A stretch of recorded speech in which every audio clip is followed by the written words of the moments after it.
Before he settled in Dallas, he paid a strange, uninvited visit there to this house, the home of a woman named Sylvia Odio, a well-to-do Cuban exile. Mrs. Odio recalled the incident in an interview in which she was reluctant to be seen recognizably. I was visited by a man and two other men, but specifically Lee Harvey Oswald, even though he introduced himself as Leon Harvey Oswald at the time. You have no doubt at all in your mind, now or then, that this was Lee Harvey Oswald? Oh, no, not at all. He was Lee Harvey Oswald.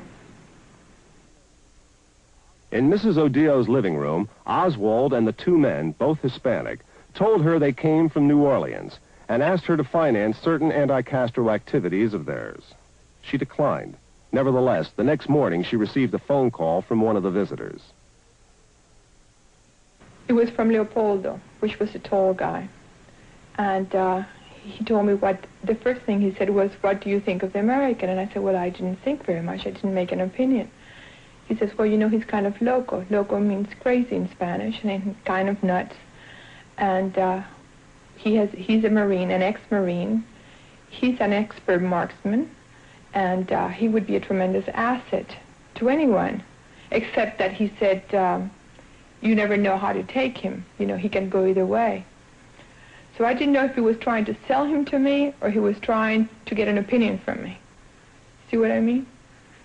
So this guy, Leopoldo, insisted that the American had said that we Cubans should have shot President Kennedy after Bay of Pigs, that we didn't have any guts, and that we should do something like that.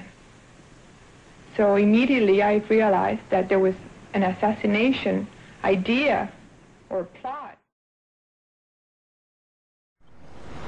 One night I opened the door for three men that came to see one of my sisters. I opened the door. They were in a small hallway with bright lights overhead. The taller man introduced the other two men. Leopoldo, he said that was his name. He introduced the American who was in the middle as Leon Oswald, and he introduced the one that seemed Mexican and spoke with a Mexican accent as Angelo.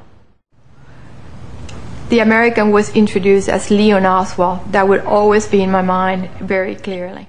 Leopoldo, who had clearly a Cuban accent, called me on the phone, and he tried to be very friendly on the phone with me and was trying to sell me the idea of the American. The first thing that he asked was, what did you think of the American? And actually, I had not formed any opinion of the American at the time. He said, well, you know, he is, we don't know what to make of him. He's kind of loco. He's been telling us that the Cubans should have murdered or should have assassinated President Kennedy right after the Bay of Pigs, and they didn't have any guts to do it. They should do it. And it was a very easy thing to do at the time, and because they spoke that he was a marksman, that he had been an ex-Marine, and that he was someone who could be used and who could be an asset to any organization. The reason that I remember so clearly was because that same night, or I think either that night or the night afterwards, I wrote my father. And I also told a friend of mine who was my father confessor about the visit.